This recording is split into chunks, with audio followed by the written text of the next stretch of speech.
네, 우리 이제 두 번째 강의를 시작하도록 하겠습니다. 제가 이제 지금 사용하고 있는 이 파워포인트 어떤 파일이 좀 뭐 필요하시다, 도움이 되겠다 하시면 아까 제가 말씀드렸던 저희 이메일로 요청하시면 제가 보내드리도록 하겠습니다. 아마 여러분들 PDF로는 오늘 이제 강의 내용들을 이렇게 다 전달을 받으셨을 거라고 생각이 되는데, 혹시 이제 제가 이제 또 그 내용과 조금 이제 다르게 이제 표현되어 있는 또 어떤 그림이라든지 또 이런 것들이 좀 필요하셔서 혹시 뭐 교회에서 이렇게 또 우리 성도님들과 함께 또 나누기 원하시거나 이런 분들이 계시면 이메일로 요청하시면 제가 보내드리도록 그렇게 하겠습니다.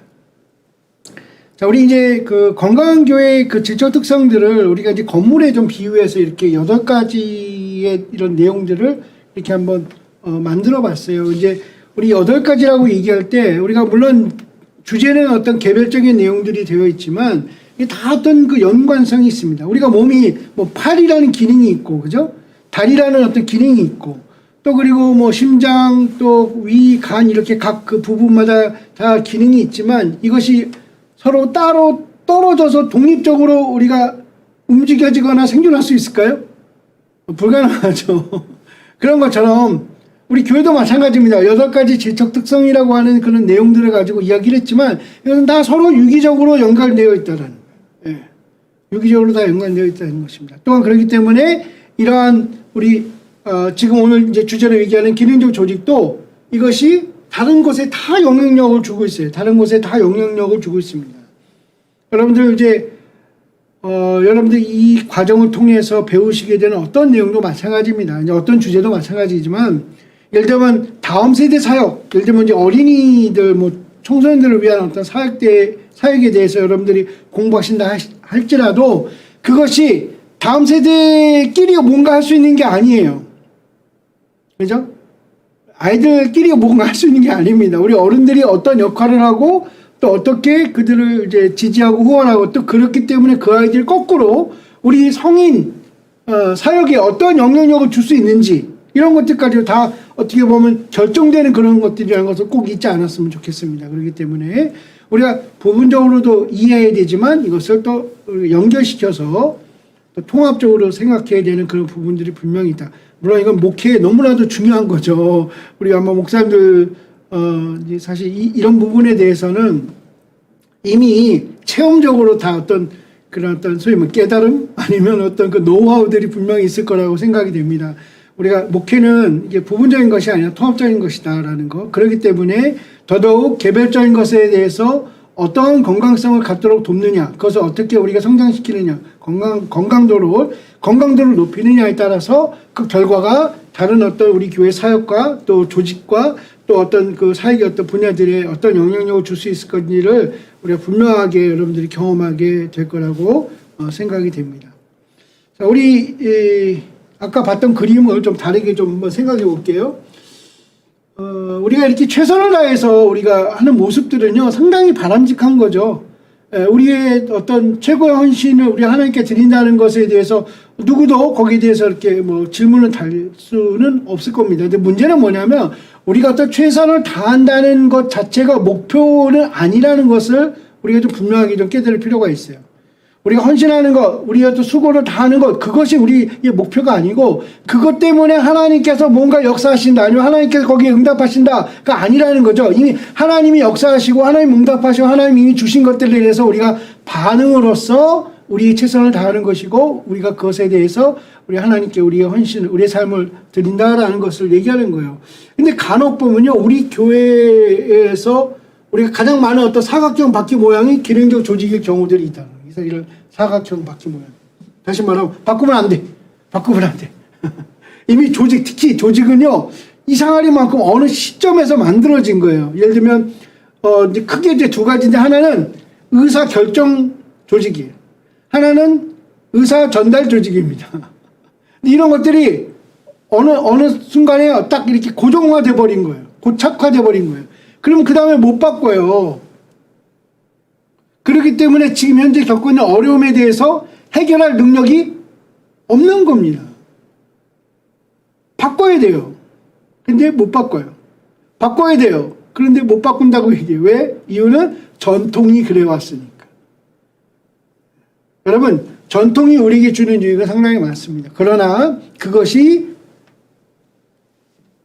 본질이 아니라는 것은 너무나도 잘 알고 있으면서 그 전통을 지키려고 목숨 걸고 이렇게 투쟁하는 분들이 가끔 계셔요. 그래 참 그 고민이에요. 그죠? 정말 목회의 가장 큰 고민이 그런 겁니다. 우리가 전통이라고 하지만 그것이 과거에 우리 교회에 어떤 좋은 어떤 영향력을 준 어떤 일들이었고 어떤 과정이었지만 현재는 그것이 우리 교회의 어떤 좋은 그야말로 전통이어야지 그것이 우리 현재가 아닐 수도 있다는 것을 여러분들 좀 생각해 볼 필요가 있죠. 자, 그럼 우리가 어떻게 변해야 되냐는 거예요. 인식의 전환이 필요합니다. 인식의 전환. 기능적 조직이 더 활성화되기 위해서, 다시 말하면 기능적 조직이 더 역동성을 발휘해서 우리 교회 공동체의 삶에 그것이 이렇게 릴리즈 된다 그러죠. 이렇게 풀어내지기 위해서는 인식의 전환이 필요해요. 우리가 다시 생각해야 된다는 거예요. rethink라는 말을 요즘 많이 쓰는데 다시 생각해야 돼요. 과연 지금 현재 우리 교회 조직이 아까 말한 외향적 조직, 내향적 조직, 상향적 조직 이 세 가지의 조직들이 과연 지금 우리 교회가 건강하게 성장하는데 도움을 주고 있느냐, 제 역할을 하고 있느냐라고 자꾸 생각하고 다시 생각하고 질문을 다시 하셔야 된다는 거예요. 특별히 우리 팬데믹을 우리가 경험하면서요, 우리 교회 조직이 얼마나 쾌천되는 부분인지를 여러분 많이 느끼셨을 거예요. 심지어는요, 이런 조직은 없어도 되는 조직이었구나 이렇게 생각되는 부분도 분명히 있으셨을 거고요. 또 어떤 부분은요, 새롭게 만들어낸 조직도 있습니다. 특별히 팬데믹 가운데 새롭게 만들어낸 조직들이 꽤 있어요. 특별히 미디어 팀들, 그죠? 영상을 제작하고 하는 분들. 아마 이전에도 있긴 있었을 거예요. 근데 그것이 그닥 그렇게 뭐 영향력 있거나 아니면 중요성을 갖고 있지는 않았어요. 그런데 앞으로는 계속 영향력이 있을 거라는 거예요. 계속 영향력이 있을 거라는 거예요. 그렇기 때문에 그것을 더 개발시키고 특히 미디어 팀들을 우리가 계속해서 세워나가는 것은 앞으로 더 큰 아주 중요한 어떤 역할이 우리 교회 안에서 될 것이다라는 것은 너무나도 분명한 것입니다. 그렇기 때문에 우리가 이런 것들을 한번 생각해 봐야 돼요. 인식을 바꿔야 돼요. 그리고 두 번째는 계속해서 질문해야 돼요. 우리 과연 그 조직은 기능적이냐? 기능적이냐? 그의 조직에 생겨진 목적대로 움직이고 있느냐는 거예요. 남성교회가 과연 그 생겨진 목적대로 움직이고 있느냐라는 거예요. 찬양대가 과연 그 생겨진 조직대로 움직이고 있느냐는 거예요. 예를 들면 우리 예를 들면 식당 봉사팀, 과연 그 조직대로 지금 움직이고 있냐는 거예요. 사실은 지금 식당 봉사하는 교회는 아마 없을걸요, 지금. 그죠? 네. 자, 그분들은 그러면 어떻게 되셨어요, 지금? 뭘 하고 계시나요? 어떤 봉사를 하고 계시나요? 이것도 좀 질문해야 될 문제들이에요. 우리가 앞으로 만약에 교회 공동체 안에서 우리가 애찬이 나온다 그러죠. 뭐 애찬이라는 어떤 그런 단어까지 쓰지 않더라도 우리가 식사를 함께 나누는 거, 공동체 식사를 나누는 건 상당히 중요한 우리 목회의 아주 중요한 어떤 저는 방법이라고 생각이 되는데, 그럼에도 불구하고 이것이 불가능한 상황에서 과연 그것을 대체할 수 있는 것은 무엇인가? 유독 한국교회가 이 함께 식사하는 거에 대해서 되게 사실은 이건 저는 이제 우리 그 한국의 어떤 좋은 그런 문화라고 생각이 됩니다. 그 우리 크리스찬 슈바츠 목사님이 이제 6년 전에 한국에 와서 이제 같이 이제 집회를 하면서 여러 교회를 방문하실 때마다 교회 건물 가서 가장 크게 놀라는 거냐면 식당이 크다는 거예요. 식당이 크다. 그러면서 매주마다 예배 끝나고 이렇게 식사를 한다라는 것 자체에 대해서 상당히 놀라야 하더라고요. 이미 이제 유럽교회들 같은 경우는 식사를 같이, 그러니까 예배 끝나고 식사를 같이, 그러니까 예를 들면 뿔뿔이 흩어져서 뭐 각자 식사하는 경우들은 뭐 그건 일반적인데 이렇게 한 장소에서 교회 안에서 식사를 제공하는 것에 대해서는 상당히 정말 한국교회의 어떤 특이한 어떤 독특한 그런 문화가 아닐까 이렇게 얘기를 하셨어요. 근데 상당히 그런 마음이 들어요. 저희 워낙 그게 우리 생활이었기 때문에 우리가 그 특별하다고 생각을 못했지만, 근데 지금 그게 너무나 특별한 상황이 돼버렸잖아요. 언제 한번 우리 교인들 예배 끝나고 한번 진짜 국수라도 말아 먹어야지, 저 국밥이라도 같이 함께 먹었으면 얼마나 좋겠다 하는 이런 게 지금 우리 어떤 바람이 되지 않았습니까? 그만큼 의미가 있는 거예요. 근데 다만 그것을 하지 못했을 때 우리가 이것을 다르게 할 수 있는 방법 무엇이 있을까? 그죠? 이런 것들 생각하는 것이 우리에게 필요하다는 것이죠. 닷을 올리고 바람이 부는 대로 앞으로 전진해 가는 것. 다시 말하면 우리가 사각형 바퀴를 동그란 바퀴로 바꿨을 때 어떠한 변화를 겪을 수 있는가를 우리가 체험하는 것들에 대해서 이제는 우리 목사님들께서 좀 더 기대하셔야 된다는 것이고 더 연구를 좀 해볼 필요가 있습니다. 우리가 이제 조직이 변화되어야 된다. 또 왜 조직이 과연 성경적이냐 이런 문제를 좀 다루기 원하는데요. 과연 조직은 성경적인가? 우리 모세에 대한 이야기를 통해서 우리가 조직이 세워지는 그 이유를 알게 됐어요. 그죠? 예. 혼자 할 수 없다라는 것을 하나님이 분명히 모세에게 알려주고 계십니다. 자, 그런 것처럼 우리가 함께하면 사람들을 세워서 함께하면 일이 쉬워질 수 있다는 거예요. 그러니까 일이 쉬워지는 거에 대한 어떤 거부감이 있는 분들도 있어요. 근데 그것은요, 옳지 않다는 것을 좀 이해하셔야 됩니다. 다시 말하면 일을 나눈다는 것은요, 여러 사람이 협력한다는 거예요. 그런데 많은 경우는 이런 경우도 있어요. 어떤 뛰어나신 능력이 있는 분들이, 다방면에 능력이 있는 분들이 우리 주변에 늘 있잖아요. 여기 우리 목사님들도 마찬가지시겠지만. 근데 우리 많은 경우는요, 혼자 다 하려고 그래요, 혼자. 왜냐하면 그게 더 쉽다라고 생각합니다. 그렇지만 그거 절대 쉬운 일이 아닙니다. 왜냐하면 언젠가 내가 감당할 수 없는 그런 일의 양이 점점점 늘어나기 시작하면요. 그 다음에 어떻게 하실 거예요? 우리 교회가 지도자를 많이 세우는 것은요. 더 많은 사람들이 책임감을 갖고 누군가를 서빙하기 위해서, 섬기기 위해서예요. 근데 나 혼자만 섬기겠다고 내가 능력이 있으니까 내가 감당할 수 있으니까 라고 생각하신다면 그것은 어려운 일이라는 것입니다. 그것은 성경적이지 않다는 것입니다. 자, 또한 이 조직에 대한 어떤 생각들을 이렇게 갖는 경우들이 있는데요. 여기 우리 슈바츠 목사님께서 이렇게 잘 정리를 좀 해주셨습니다. 자, 교회는요, 역동적인 유기체라는 것을 우리가 분명하게 알고 있습니다. 믿음, 교제, 섬김 이런 것들로. 그런데 이것이 우리가 정적인 조직체를 계속해서 서포트해 준다는 거예요. 계속 만들어져요. 처음에는 역동적인 유기체, 보이지 않는 것들, 믿음의 눈에 보이는 건 아니잖아요. 펠로우십이라는 것이 어디까지 얼만큼 이런 것들이 사실 가늠하기 상당히 어렵잖아요. 그렇지만 우리가 뭐 소그룹이라든지 성례전이라든지 어떤 조직을 만든다든지 직분을 이렇게 배정하는 거 이런 걸 통해서 우리가 어떤 정적인 조직체가 되어가는 거죠. 근데 이런 것들이 결국은 또 뭐예요? 우리의 믿음과 교제와 섬김을 계속해서 또 뭐예요? 증진시키는 이런 선순환이 되어야 되는데 우리가 만약에 치우친다면 어떤 일이 생기네요. 한쪽으로 치우친다면. 만약에 이런 역동적인 유체, 어떤 믿음이나 이런 것들에 대해서 우리가 보이지 않는 것들에 대해서 우리가 이것만 강조하는 이것을 우리가 영성지향적 패러다임이다라고 이렇게 얘기합니다. 또 반대로 정적인 조직체에 대해서만 강조하게 되는 것을 우리가 방법지향적인 패러다임이다라고 생각이 되는 거예요. 자, 그렇다면 어떤 문제들이 생기냐면 영성지향적인 그런 패러다임에서만 본다면 프로그램 조직, 뭐가 기능적이 된다는 거, 계획을 세우는 이런 것들은 뭐 교회를 세속화시키는 일이다 라고 잘못 생각할 수 있다는 것입니다. 이건 분명히 한쪽에서만 이렇게 생각한다면 잘못 생각하는 거예요. 또 반대로 마찬가지로 우리가 교회 건물을 세우고 조직을 세우면 사람들이 몰려올 것이다. 이것도 잘못된 거예요. 우리가 무슨 뭐 예술회관 세우는 것도 아니고 우리가 무슨 편의점 하나 세우는 거 아니잖아요. 사람들이 몰려오는 것으로만 생각한다면 우리가 여기서 무슨 이득을 취하거나 그러려는 거 아니잖아요. 그럼에도 불구하고 우리가 한쪽으로 쓰면 그럴 수 있다는 거예요. 그래서 이 두 가지의 균형을 갖는 것. 다시 말하면 영적인 유기체적인 활동들을 통해서 정적인 조직체를 만들어내고 이 정적인 조직체가 또 유기체적인 어떤 그런 활동들을 계속해서 서포트해주고 이것이 또 정적인 조직체를 새롭게 더 업그레이드 시켜주고 하는 것들이 계속해서 반복되어야 되는 것이 필요하다는 거예요. 그러니까 한쪽으로 치우쳐지 않도록 하는 것을 어떻게 할 것인가를 여러분 생각하셔야 돼요. 많은 경우는요, 기도하면 다 된다라고 생각하는 분들이 있습니다. 어떤 분들은요, 전도만 하면 된다라고 생각하는 분들도 있습니다. 근데 기도와 전도가 떨어질 수 있는 건가요? 그렇지 않아요. 어떤 분들은 예배만 드리면 된다고 생각해요. 네? 아닙니다. 어떤 분들은 구제를 해야 된다고 생각합니다.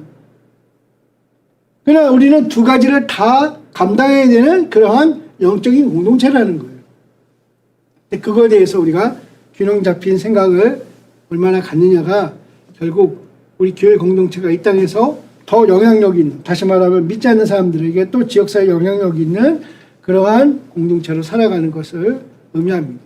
요즘 뭐 사회에 대한 어떤 책임에 대한 요구들도 많이 있고요. 우리 교회가 감당해야 될 것들 중에 또 우리가 이제 믿지 않는 사람들에 대해서 또 예를 들면 또 특정한 어려움을 당하는 사람들에 대해서 우리 교회가 어떤 입장입니까? 라고 이렇게 질문을 우리가 받는 경우들도 있습니다. 그런 것들에 대해서 우리가 어느 한쪽에 치우쳐 생각할 것이 아니라 이 두 가지를 다 같이 겸해서 그런 것들에 대해서 우리가 응답할 수 있는 또 대안을 제시하거나 또 아니면 결국은 뭐예요? 다 하나님 안에 하나님께로 그죠? 예, 그들이 갖고 있는 어떤 문제들은요 사실 그리스도 안에서 해결될 수 있는 문제들이 많이 있고요. 또 우리가 하나님의 말씀으로 어떻게 살아가는지에 따라서 우리가 공평과 정의라든지 이런 것들이 실천될 수 있는 것들이 많이 있어요. 근데 그럼에도 불구하고 우리가 한쪽으로 치우친다면 여러 가지 문제들이 생길 수가 있죠. 여러분들 정말 이번 팬데믹을 통해서 이런 균형을 잡는다는 것이 얼마나 더 정말 중요한 일인가, 또 의미 있는 일인가를 좀 많이 깨달으셨을 거라고 생각이 됩니다. 근데 또 아직도 혹시 또 이 코로나 이후에 대해서 예를 들면 코로나 이전처럼 되돌리는 거, 우리가 마치 그 이전에 어떤 환경이나 아니면 또 그런 상황으로 아니면 우리 교인들의 어떤 신앙생활의 모습들이 그렇게 되돌리는 것을 만약에 지금 목회의 어떤 방향으로 삼으셨다면 죄송하지만 많이 이제 어려우실 거라고 생각이 돼요. 그렇게 생각하신다면 더 많이 좀 이렇게 씁쓸한 그런 것들을 많이 경험하실 거라고 생각이 됩니다. 그러니까 그런 것보다는 이제는 코로나 이전과 이후가 새로운 세계예요. 다시 말하면 복음의 본질은 변하지 않았지만 비본질적인 것들에 대한 우리의 접근 방식과 대응 방식은요 완전히 새롭게 바뀌었다라고 해도 과언이 아닙니다. 사실은 이미 우리가 한 15년 16년부터 얘기되는 것들이 뭐였어요? 교회 안에서도 얘기되는 게 뭐예요? 4차 산업혁명 시대가 오고 있다라는 거예요. 그런데 이것이 코로나로 말미암아서 지금 훅 들어온 거예요. 지금 사실. 아직 물론 기술의 발전이 우리가 예상했던 것만큼 빠른 속도로 우리 안에 많이 이렇게 실현되고 있지는 않아요. AI라든지 이런 것들이 이제 부분적으로 되고 있긴 하지만 우리가 이야기했던 것만큼 아주 하이 어드밴스 돼가지고 우리 삶을 막 그렇게 막 침투하고 있지는 않는 것 같아요. 그러나 이것도 시간의 문제라고 생각이 되고요. 다만 우리가 코로나의 어떤 저는 교회, 이건 개인적인 견해입니다만 이 코로나가요, 우리 교회 공동체의 커다란 저는 안식이라고 생각이 돼요. 이게 무슨 말이냐면, 우리가 그동안 정말 하나님을 위해서, 예를 들면 교회를 위해서, 우리가 뭔가 열심히 최선을 다하고 있던 거에 대해서 하나님께서 잠깐, 한번 아무것도 하지 말아봐. 어떤 일이 일어나는지. 그런 시간을 생각합니다. 그런 의미에서 안식이라고 생각합니다. 잠깐 쉬는 거예요. 잠깐 퍼즐을 시켜주신 생태라고 생각합니다. 물론 이 퍼즐가 올해 안에 다 끝났으면 끝날 것 같으면 너무 좋을 것 같아요. 그런데 상황이 그렇지 않을 수도 있다라는 여러 가지 좀 안 좋은 소식들도 여전히 있습니다. 또 여러 가지 우리가 뭐 이렇게 고민해야 되는 또 고려해야 될 부분들이 아직도 많이 있긴 해요. 중요한 것은 우리가 그동안 우리가 교회가 해야 되는 거라고 우리가 이렇게 리스트를 만들어 놨던 것 중에 우리가 못하면서 굳이 앞으로 이것을 다시 해야 될까라는 것에 대해서 깊이 생각해 봐야 되고, 만약에 한다면 정말 왜 해야 되는지, 무엇을 해야 되는지, 또 어떻게 해야 되는지 더 분명하고 선명하게 우리가 규명할 수 있다는 것. 그것이 이번에 안식의 어떤 기회라고 저는 생각이 돼요. 우리가 교회가 이전에, 우리가 팬데믹 이전에 어떤 그런 어떤 것들, 사실 그닥 그렇게, 그때도 상황이 안 좋았어요. 여러분 이해하셔야 되는 게 뭐냐면, 지금 2000년 들어오면서, 그러니까 서기 2000년 들어오면서요, 계속해서 뭔가 지금 교회 입장에서는요, 지금 전 세계적인 어떤 탈종교화, 그 안에 또 탈기독교화, 소위 말하면 이제 미국 신학자들이 얘기하는 unchurched people, 교회가 안 되어 있는 하나님을 믿고 따른다는 사람들이 점점 팽배해지는. 그렇지, 한국 사회에서는 한동안 우리가 이제 가난한 교회를 안 나가는 그 사람들 자기가 선택해서 안 나간 거예요. 선택을 한 거예요. 교회 공동체에 소속되지 않기를 선택한 거예요. 근데 지금 어때요? 우리가 팬데믹 동안에 우리는 강제로 교회에 못 나가가 된 거예요. 못 나가. 안 나가가 아니라 못 나가가 된 거예요. 예. 가나 못 성도들이 생긴 거예요. 가나 아니라 가나 못 성도들이 생긴 거예요. 그런 상황에서 지금 다시 재정착을 해야 됩니다. 지금 어떤 면에서는 교인들이 다 떴어요. 붕 떴어요. 지금 다시 말하면 각자의 지역교회에서 소속감들이 이미 이만큼 떠 있는 거예요. 그리고 우리가 온라인 예배 통해서 유튜브 통해서 우리가 어떤 최소한의 우리 성도들과 어떤 함께 예배를 드리고 이런 것들을 우리가 이제 해왔는데 어떤 기술의 도움이었죠. 그러나 또 한편으로는 이 기술의 어떤 뭐 폐해라고 이제 피해 뭐 이런 것까지는 아니겠지만 우리가 원치 않았던 것 중에 하나가 뭐냐면요. 다른 목사님들의 설교를 우리 성도들이 다 들을 수 있었다는 거예요. 와우. 우리 성도들에게는 엄청난 기회였을 거라고 생각합니다. 다른 게 예배를 안 가도 예배당에 가지 않아도 그 교회 예배를 다 이제 한 번쯤 또 이렇게 뭐 구경을 했던 뭐 참관을 했던 뭐 예배를 드렸던 표현을 했던 어떤 모양이든지 볼 수 있었다는 거. 우리 목사님의 설교와 다른 목사님들의 설교에 대해서 뭐 의도적으로 비교하려고 하는 어떤 뭐 누가 잘했고 못했고 이런 뜻이 아니라 그냥 다양한 목사님들의 설교를 우리 성도들이 경험하게 됐다는 거예요. 우리 성도들이요, 처음에는 작년 한 5월 때까지만 해도 예배가 다시 오픈되면, 다시 말해 모일 수 있으면 난 반드시 우리 교회 가서 예배 드리겠다라는 생각을 가진 사람들이 절대적이었는데 지금은 어떨까요? 글쎄, 굳이 내가 다니던 교회? 이러고 있어요, 지금. 예. 근데 그거에 대해서 참 이게 지적질하기가 상당히 어려운 그런 좀 상황 가운데 있습니다. 다시 말하면 이걸 제가 이제 재정착, 리세트, 다시 재정착하는 그런 시기다 이렇게 저는 생각합니다. 앞으로 우리가 대면 예배가 점점 늘어날수록 성도들이 새로운 사람들이 우리 교회 오거나 또 아니면 기존의 성도들이 다른 교회에 이렇게 출석하게 되는 이제 그런 일들이요. 이제 거의 비일비재하게 되고 이게 얼마나 지속될지 모르겠어요. 뭐 오래 가지 않기를 좀 바랍니다. 왜냐하면 한번 교회를 이렇게 움직이기 시작하면요. 이것도 습관이 되는 경향들이 있기 때문에 좋은 건 아니에요, 사실. 그런데 문제는 뭐냐면 여러 가지 어떤 이유든지 간에 교회에 대해서 뭔가 그동안 이 팬데믹, 특별히 팬데믹 기간에 목사님, 그냥 직설적으로 말씀드리면 목사님과 우리 자기 교회 목사님과 아니면 뭐 예를 들면 우리 소그룹 리더들과 직접적인 돌봄과 관계가 느슨했던 교회일수록 더더욱 이렇게 한 번쯤 또 두 번쯤 다른 교회 예배를 참석하고 이건 이제 제가 온라인 예배 말씀드리는 게 아니에요. 대면 예배에 참석하고 또 그 교회에서 정착해서 내가 신앙생활 해볼까라는 그런 어떤 생각들을 더 많이 갖게 되었다라는 거예요. 그런 분들이. 그렇기 때문에 우리가 팬데믹 기간 동안 정말로 그랬어요. 전화하고 문자하고 계속해서 관계를 맺고 또 1대1이라도 가서 또 서로 기도해주고 이런 어떤 그런 소그룹의 활동이라든지 아니면 또 우리 목사님들의 어떤 정말 더 적극적인 어떤 신방이라든지 이런 것들이 있던 교회들은요. 오히려 리세틀링하는 이 동안에 재정착하는 동안에 오히려 새로운 교회 식구들이 새로운 이제 식구들이 더 많이 이렇게 정말 증가되는 그런 경험도 하게 되지 않을까 이런 생각도 합니다. 자, 우리 다시 이제 조직의 얘기로 돌아가면요. 피터 드러커라는 사람이 있습니다. 이분이 어떤 조직 경영에 관한 어떤 전문가라고 알려진 분이죠. 이분은 조직의 최고 목적을 이렇게 정의를 해요. 인간의 장점을 강화시키고 그들의 약점을 무용하게 만드는 것이 조직의 목적입니다. 목표입니다. 이렇게 이야기를 합니다. 여러분들 어떻게 생각하시나요?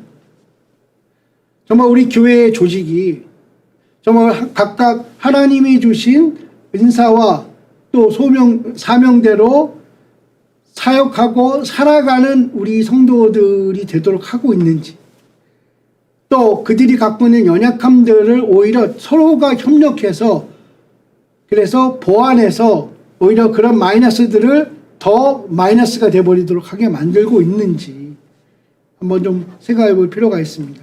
우리가 이렇게 좀 정리해 둘 필요가 있어요. 그래서 교회는 살아있는 그리스도의 몸으로서 모든 건강한 유기체가 그런 것처럼 의도된 목적을 달성하기 위해 수많은 지체가 협력하여 일하는 것을 필요로 합니다. 각 지체는 자신이 의도한 목적을 이루기 위해 가장 좋은 방법을 행하고 그것을 잘 되고 있는지를 정기적으로 점검해야 됩니다. 라고 크리스찬 슈바르츠 목사님이 그렇게 얘기를 했습니다. 자, 그러면서 스스로 움직이는 자생적인 조직이 이루어질 때까지 장애가 되는 모든 요인들을 없애든지 바꿔야 될 필요가 있습니다. 라고 제안합니다. 여러분들 어떠신가요? 우리 교회가 정말 어떤 조직마다 스스로 자생하는 조직이 될 수 있나요? 아니면 여전히 돌봐야 되고 뭔가 명령해야 되고 지시해야 되면 움직이는 그런 조직으로 우리가 남아있나요? 좀 이번 기회에 좀 그런 생각도 좀 가지실 필요가 있습니다. 어떻게 하면 자생적인 조직을 만들 수 있을까? 또 그리고 번식하는 조직이 될 수 있을까? 예를 들면 이런 거예요. 안내팀들이요. 자생적이어진다는 게 무슨 뜻일까? 우리 교회 예배 안내팀들. 그분들이 모였을 때 그 모임을 통해서 그 팀으로 활동하면서 그 사역을 함께 하면서 영적인 돌봄이 서로 있어야 돼요. 그건 소그룹에 가서 하세요가 아니라 주일날 함께하는 그 짧은 시간이지만 함께 기도할 수 있는 그런 시간이지만 짧게 기도하는 시간이지만 그 모임을 통해서라도 그 활동을 통해서라도 우리가 영적인 어떤 필요를 서로 채워줄 수 있는 그런 모임이라고. 또 그리고 이렇게 안내위원들의 활동을 통해서 또 다른 사람들, 우리 또 다른 성도들이 집사님 나도 집사님처럼 안내위원 하고 싶어요. 그때 제가 이 교회 처음 왔을 때 우리 권사님이 그렇게 따뜻하게 환영해 주신 것 때문에 제 이 교회에 정착하게 됐는데 저도 다른 사람들이 우리 교회에 정착할 수 있도록 잘 우리 교회 식구가 될 수 있도록 저는 그걸 도와주는 역할을 하는 사람이 되고 싶어요 라고 우리가 이렇게 안내위원들을 주보의 목사님이 어떤 광고에 의해서 억지로 이렇게 권유받아서 이렇게 또 안내위원들이 생기는 게 아니라 정말 그들의 사역에 감동된 사람들이 또 자원해서 그 사역에 참여할 수 있게 된다면 어떨까라는 통계 또 전통에 얽매여 있다고 생각하는 교회들은 질적으로도 낮고 쇠퇴하는 교회 구조로 홍역을 치르고 있습니다. 라고 우리 슈바르츠 목사님이 이렇게 또 평가를 했습니다. 근데 그것은 사실입니다. 사실은 이제 우리 교회 출석, 예배 출석은요, 이제 절대적 의미가 없는 그런 경우도 많습니다. 예를 들면 지금 온라인 예배 출석이 어떻게 점검되고 계신가요? 특별히 이제 유튜브로 이렇게 오시는 분들, 예를 들면 지금 이제 뭐 시청자 수가 있죠. 그 지금 그 뷰어라고 되어 있는 그 숫자가 나옵니다. 근데 이제 그런 것들에 대한 통계를 조금 더 자세히 들여다보면 그것이 예배 1시간이면 1시간 전체를 봤는지 아니면 몇 분 보고 나갔는지 이런 것들 통계들이 나올 수도 있어요. 그런 걸 통해서 과연 그분들이 예배자인가 아니면 시청자인가. 예전에 우리가 대면 예배 있을 때도 문제였죠. 왜냐면 그들은 관람객인가 예배자인가.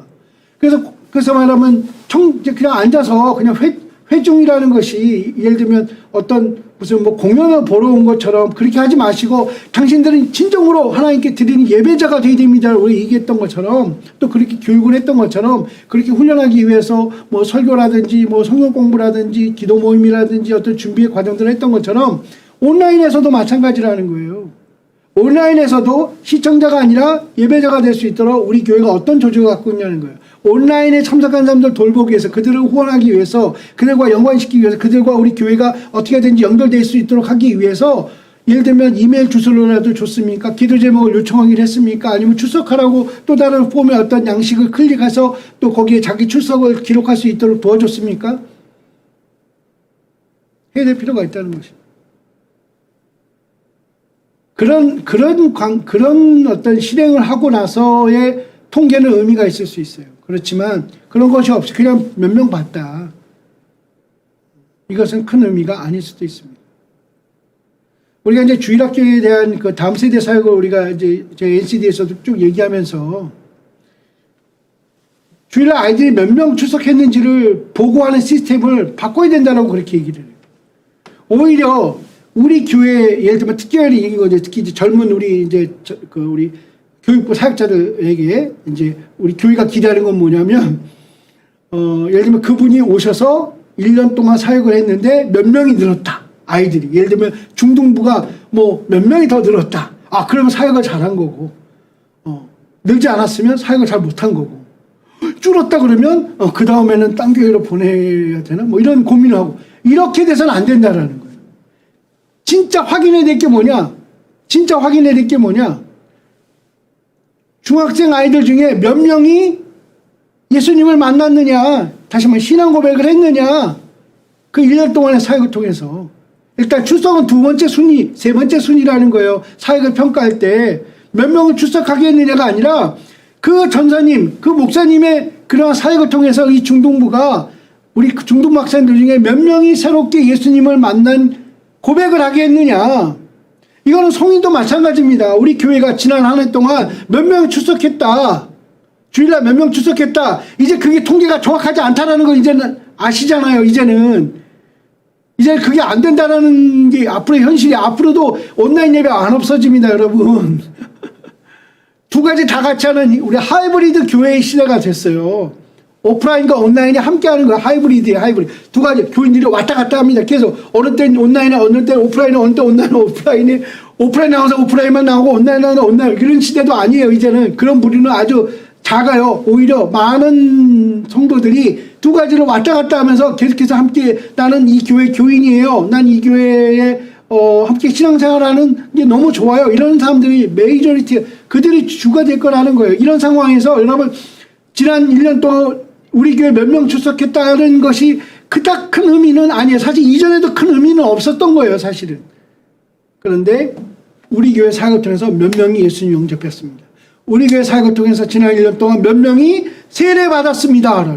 저는 정말 제가 뭐 우리 외부 어떤 것들 이제 소식을 나누는 것 중에 하나가 이제 제 페이스북인데, 아무래도 이제 페이스북에 많은 목사님들이 이제 친구로 연결되어 있어요.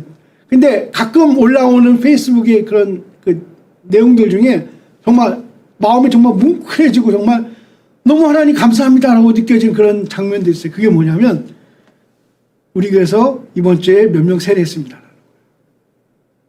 놀랍지 않습니까, 여러분?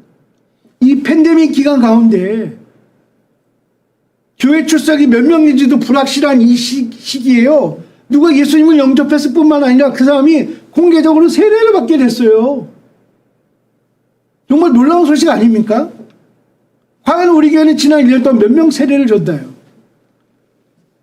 우리 교회의 건강한 기능적 조직을 통해서 몇 명이 세례받을 수 있도록 도왔나요?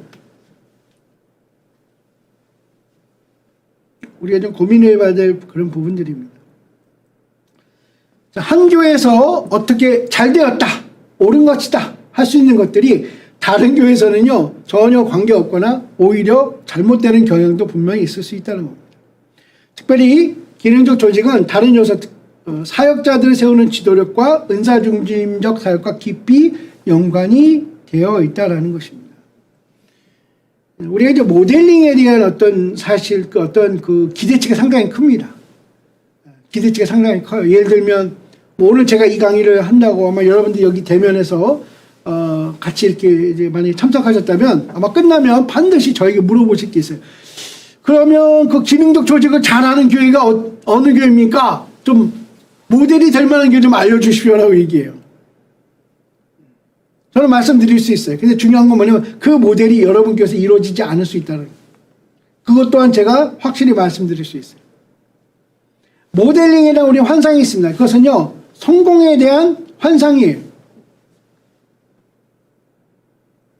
어떤 모델이든지 간에 그 모델이 어떤 뭔가 우리가 뭔가 이뤘다라는 어떤 성공했다라고 하는 그 모델들은요 자기만의 독특한 어떤 무언가가 있어요. 근데 그것이 우리 교회의 100% 그 환경과 조건이 똑같지 않을 수 있다라는 거예요. 다시 말하면 우리가 NCD에서 우리가 원리라고 얘기하는 것, 프린시플이라고 얘기하는 것은요 모델이 아니에요. 그래서 어떤 분들은요 NCD를 같이 이렇게 공부하시면서도 무슨 소리인지 모르겠대요. 왜? 그분은 모델을 찾고 있는 분이에요.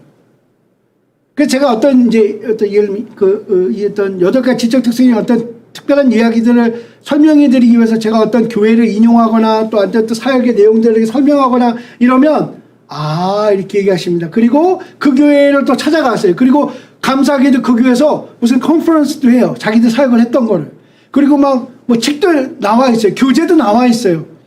그래서 그대로 가져가서 그대로 하려고 하는데 거의 100에 99은 안 되죠. 되는 경우는 한두 교회가 있을까 말까예요. 어떻게 보면 1, 2% 오케이 더 우리 그냥 정말 제너러스하게 후하게 생각해서 10%의 확률에 모든 것을 거는 교회들이 있어요. 죄송하지만 나머지 90%의 교회는 이루어지지 않고 에너지만 자원만 낭비하는 꼴입니다. 그렇기 때문에 원리를 공부하시라는 거예요. 이 원리를 우리 교회 안에 어떻게 이루어질지를 고민하셔야 돼요. 우린 자꾸 고민을 안 하고 남의 거 갖다 쓰려고 해요. 그것이 똑똑하다고 여겨지던 때도 있었어요. 그러나 내 것을 만들지 않으면요 언젠가 실패하게 됩니다. 하나님께서요 지역교회를 세운 목표를 좀 생각한다면요 하나님은 똑같게 공장에서 찍어낸 듯한 어떤 그런 벽돌을 계속 수십만 장을 찍어내는 것이 아니라는 거예요. 모든 인류가 각자 자기 얼굴을 갖고 있고 개성이 부류 비슷한 사람 스타일은 있을지 몰라도 각각 독특한 삶의 영역들과 그런 모형들이 다 있는 것처럼 저는 하나님께서 뭐 전 세계 교회까지는 얘기하는 필요 없이 그냥 우리 한국 교회 안에서도요 독특한 그런 교회들 세우기를 원하신다고 생각합니다. 지금 여러분 목사님께서 사역하고 계신 목사님 섬기고 계신 그 교회가 정말 이전에도 없었고 이후에도 없고 정말 이웃 교회하고도 또 다른 아주 독특한 하나님의 뜻을 담은 그런 교회가 되기를 원하신다고 저는 생각해요. 근데 문제는 그걸 위해서 우리가 일반적으로 공통적으로 교회 공동체가 갖고 있는 그런 원리들을 또 건강하게 교회가 세워지는 그런 원리들을 어떻게 적용하느냐에 대한 문제를 가지고 씨름을 하셔야 된다는 거예요. 사실 그동안은요 우리가 그냥 따라하기 남처럼 뭔가 따라하기 우리가 사실 너무나도 그 문화적으로 또 사회적으로 이런 것들이 너무 많았어요. 근데 이제는 안 된다는 거 아시죠? 따라하는 것만큼은 안 되는 거예요. 기본적인 것들을 우리가 이해하고 원리들을 이해하고 그것을 지금 내가 있는 곳에서 내가 섬기는 교회에서 어떻게 이것을 실현해낼 것인가를 고민하시고 좀 갈등을 좀 하셔야 돼요. 그리고 노력하셔야 됩니다. 그러니까 그런 부분에 노력을 해. 그런 부분에 순종과 헌신을 하셔야 되는 거예요. 그렇기 때문에 우리 교회가 더 건강한 교회가 될 수 있는 것입니다. 자, 우리 조직의 가장 중요한 점이라면 목표를 달성하는 것. 다시 말하면 그 기능자로 쓰임 받는 겁니다. 근데 유기체적인 교회의 목적은 과연 무엇일까? 그렇죠? 유기체적인 교회의 목적은 과연 무엇일까? 이런 것들을 우리가 고민하는 그런 어떤 시간들이 좀 필요합니다. 유기체적 교회의 목적, 지금 NCD의 어떻게 보면 결론이 뭡니까? 라고 얘기하면 우리는 건강한 교회가 되어서 또 다른 건강한 교회를 세우는 교회가 되는 것입니다. 라는 거예요. 어떻게 생각하세요? 우리 교회 목표는 지금 100명인데 500명 추석하는 게 목적입니까? 지금 500명인데 1000명 추석하는 게 목적입니까? 아니면 10,000명 교회가 되는 게 목적입니까? 제가 수많은 목사님들을 만나면서 가끔 그런 얘기를 들어요. 작지 않은 교회입니다. 어떻게 보면 그 지역에서 꽤 유명한 교회일 수도 있어요. 그런데 그 목사님께서 자기는 10,000명 교회가 되는 게 목표라는 거예요. 물론 이제 다른 또 의미도 있습니다. 물론 이제 그렇지만 굳이 그 10,000명이라는 어떤 숫자적인 것의 목표를 다뤄야 될 필요가 있을까?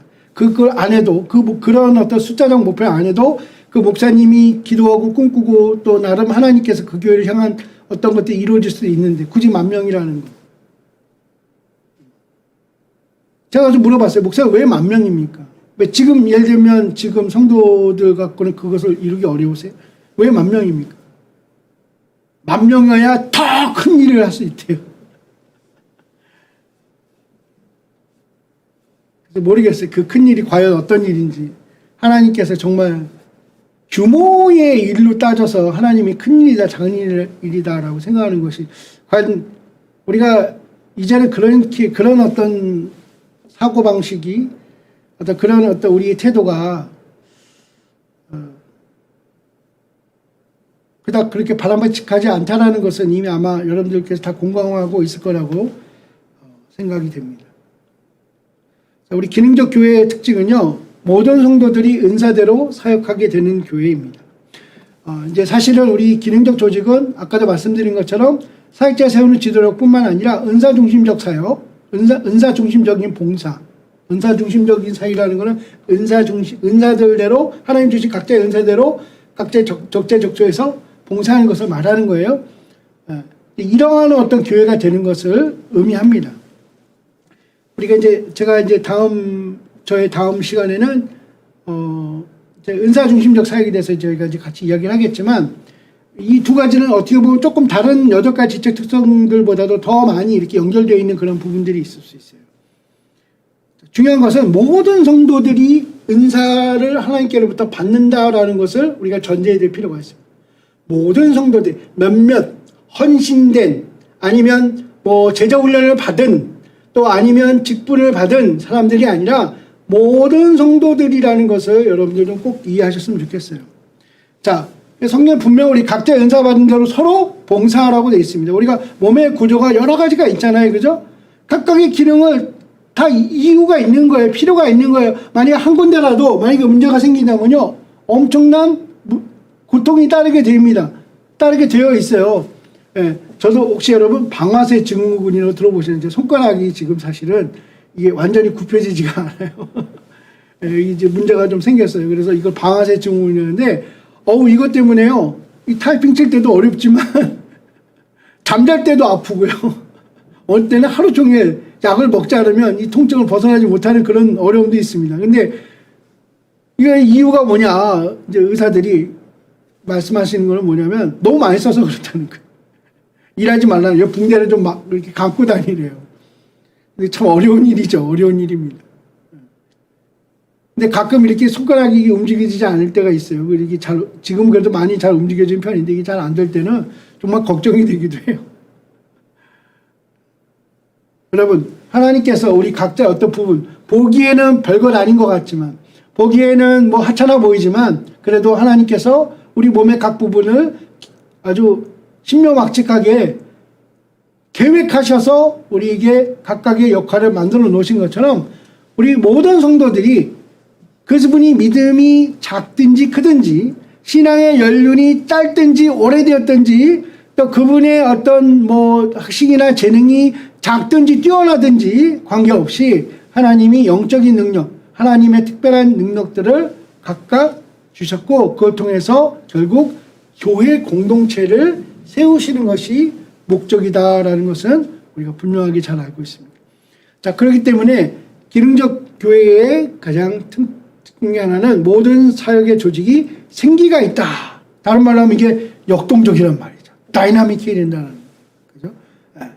우리 몸을 세우는 각 조직이 있어요. 특별히 교회를 세우는 목양, 교사회, 소그룹, 봉사, 선교, 전도, 어떤 내용이 되는지 간에 우리가 이렇게 몸과 빗대어서 우리가 얘기할 수 있는 것들이 많이 있죠.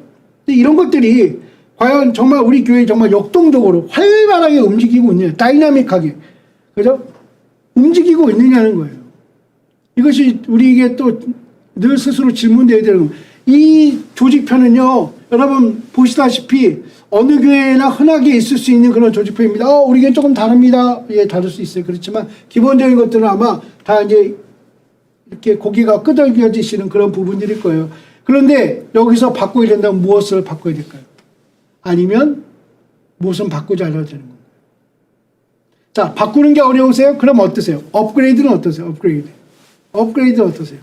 여러분 이사하고 싶으시죠? 새 집으로. 근데 쉬워요? 어려워요?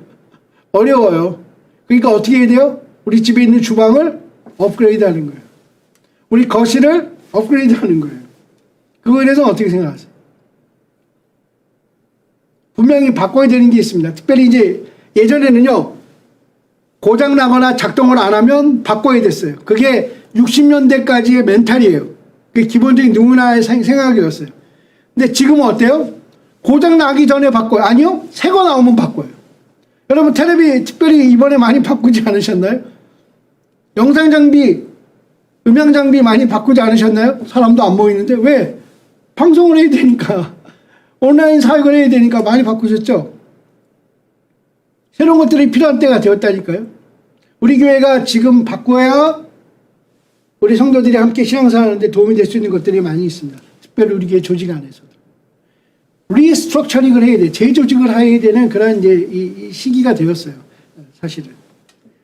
우리가 사실은 이 팬데믹 때문에 정말 고통도 많이 받고 있고 정말 고통스러운 그런 교회들이 있습니다. 그럼에도 불구하고 우리가 이런 고통을 통해서 우리가 얻어야 되는 것, 찾아야 되는 것, 누려야 될 게 무엇인지를 우리가 생각해 볼 수 있는 그런 좋은 기회라고 생각이 돼요.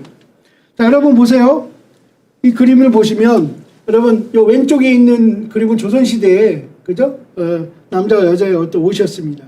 지금 이건 어때요? 이거는 나팔바지죠? 이런 60년대 유행했던, 물론 가끔 복고 프링이 있어가지고 이런 유행이 되돌아오긴 하지만 어때요? 시대에 어울리는 옷을 입어야 되는 거예요. 그죠? 그런 것처럼 이 시대에 여러분이 지금이라면 이거 입고 밖에 돌아다니시겠어요? 그렇진 않으실 거 아니에요. 그죠? 그런 것처럼 우리가 입어야 될 옷이 지금 시기에 맞아서 입어야 될 옷이 무엇인가라는 거예요.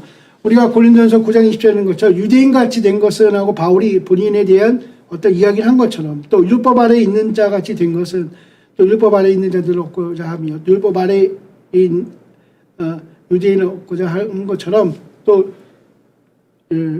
이런 이야기들이 여러분 이것이 그러니까 누군가 영혼을 건지려고 하는, 다시 말하면 얻으려고 하는 그러한 노력이라는 거죠. 또 예수님께서 말씀하시죠. 안식일이 사람을 위해 있는 것이 아니라 사람이 안식을 위해 있는 것이 아니니. 그죠? 그러니까 안식일이 사람을 위해 있는 것이요. 사람이 안식을 위해 있는 것이, 안식일을 위해 있는 것이 아니니라고, 그러니까 안식 자체에 대해서 부정하시는 것이 아니라 그 날에 대한 이야기를 하시는 거죠. 그러니까 그 날은 누구를 위해서 있는 거예요? 사람을 위해서 있는 것이라는 거예요. 사람이 안식일에 위해서 있는 것이 아니라고. 이거에 대해서 뭐 예배에 대한 얘기를 또 하면 또 이거에 대해서 또 다른 견해가 있는 분들과 뭐 여러 가지 뭐 이렇게 좋은, 저는 긍정적인 논쟁이라고 생각합니다. 왜냐하면 그렇게도 좀 생각을 해봐야 되거든요. 우리가 그냥 아무 생각 없이 한쪽에서만 생각하면요 놓치는 부분들이 많기 때문에 그렇습니다. 자, 우리 모든 교회의 사역은요 통일성과 다양성이 항상 연합되어 있습니다. Diversity in unity, unity in diversity. 통일성 안에서 다양성을 추구하고 다양성 안에서 통일성을 추구하는 것이 사실은 교회 공동체예요. 아까도 말씀드린 것처럼 교회만큼 다양성이 보장되어 있는 곳은 없어요. 너무나도 다른 종류의 사람들. 뭐 학력이라든지 직업이라든지 또 뭐 삶의 경험이라든지 뭐 그래서 여러 다양한 사람들이 있습니다. 여러분 간증하라면요 인생에 굴곡이 없는 사람이 아무도 없어요. 얼굴은 정말 평안해 보이고 정말 기쁨이 넘쳐 보이는 그런 모습일지라도요 그 뒷면에 나름대로 고통과 눈물의 시기가 없던 사람은 아무도 없습니다. 다만 그것을 본인이 어떻게 이해하고 다시 말하면 어떻게 하나님 앞에서 이해하고 감사하느냐에 따른 거라고 생각이 듭니다. 자, 우리가 이런 다양성과 통일성을 우리가 추구한다고 하지만 우리가 절대로 양보할 수 없는 것들이 있어요. 그래서 과연 그런 것들은 무엇일까요? 자, 예를 들면, 자, 본질과 비본질이 여러분 구분되어집니까? 이런 거 어떠세요? 구원의 유일한 이름 예수 그리스도. 이것은 뭐예요?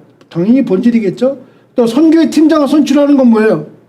그럼 본질은 아닐 수 있어요. 그죠? 찬양팀 예배 스타일은 어때요? 본질일까요? 비본질일까요? 네, 저는 비본질이라고 생각합니다. 또 식당 봉사의 메뉴 선정하는 거. 오늘은 국수를 할 건지, 오늘은 카레를 할 건지. 이것도 비본질입니다. 물론 카레를 싫어하는 사람들은 그날은 식당에서 밥 먹기 좀 어려우실 수 있습니다. 자, 삼위일체 하나님에 대해서 이것은 당연히 본질적인 거죠. 또 예배 시간에 조정하는 거, 주보의 형태를 바꾸는 거 이런 거 어때요? 이런 건 비본질일 수 있습니다. 이제는 주일날 11시 예배가 어떤 의미인지 잘 모르겠어요. 왜냐면 온라인에서 예배 드리는 사람들이요. 온라인에 이제 영상이 남아있잖아요. 그렇기 때문에 11시에 이렇게 실시간으로 온라인 예배 참석하는 분들도 있지만 그 이후에 보는 분들도 꽤 많습니다. 여러분 새벽 기도에 혹시 영상 올리는 교회들 있으십니까? 5시, 6시 예배 드리시면서 그 시간에 실시간으로 보는 분들은요.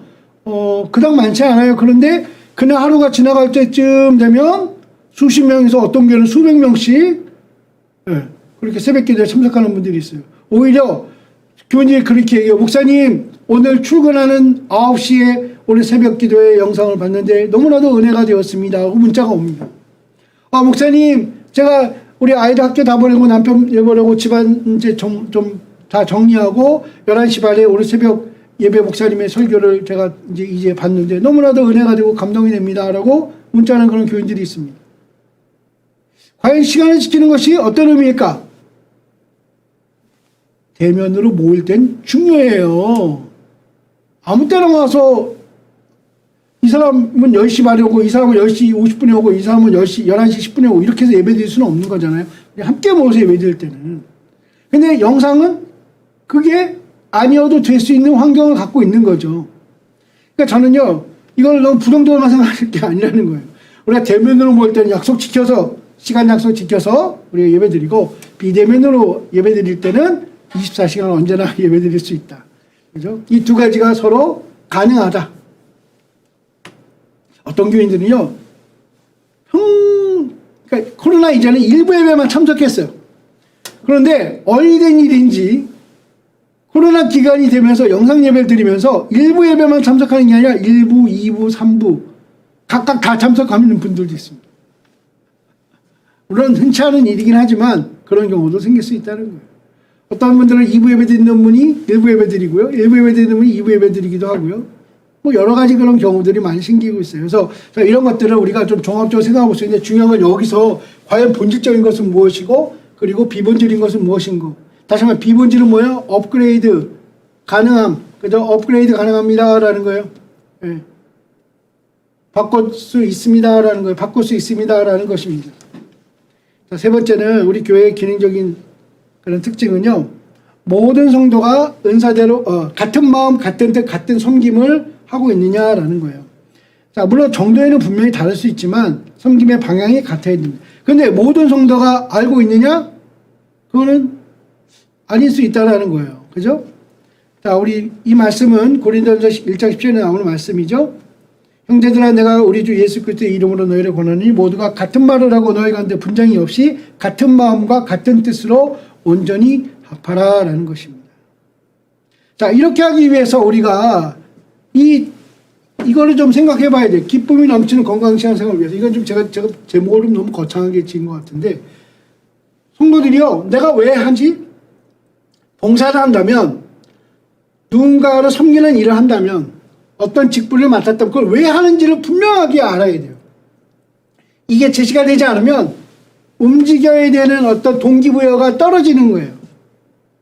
예를 들면 이거 목사님 시켰으니까, 목사님 맡겼으니까 이것도 좋은 동기부여는 될 수 있어요. 그러나 이것이 오랫동안 되지 않아요. 그러니까 자생적으로 스스로 움직이는 역동성은 떨어질 수 있습니다.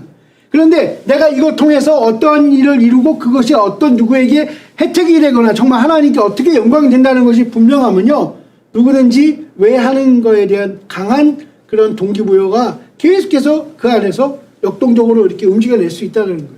그리고 두 번째는 무엇을 하지? 라는 거예요. 방향에 관한 거예요. 그죠? 그리고 세 번째는 어떻게 하지? 구체적인 어떤 방법들이에요. 그리고 언제 또 누구와 함께 하느냐, 누구를 위해서 하느냐, 이런 것들이 계속해서 확인되어져야 돼요. 그래야 지금 우리가 얘기한 대로 이런 같은 말, 같은 마음, 같은 뜻에 대한 말씀들을 우리가 우리 교회 공동체 함께 경험할 수가 있는 거예요. 표를 이렇게 써놓은 교회를 제가 상당히 많이 봤습니다. 그랬더니요, 이상할 정도로 공통된 어떤 희생만 자꾸 요구해요. 이 성경 구절은 공통된 희생을 요구하는 게 아니에요. 예를 들면 자, 우리 교회 각자 1인당 뭐 예를 들면 100만 원씩 헌금합시다. 이게 이 말씀을 이루어가는 게 아니라는 거예요. 오히려 우리 교회가 함께 할 수 있는 일들이 무엇인가에 대한 것들이 이렇게 연결되어야 된다는 거예요. 내가 이걸 왜 하느냐, 또 무엇을 하느냐, 어떻게 하느냐, 언제 하느냐, 누구를 위해서 또 누구와 함께 하느냐, 이런 것들이 계속해서 확인되어진다는 이런 과정 가운데서 우리가 이루어질 수 있는 말씀이 바로 이 고린도전서 1장 10절의 말씀입니다.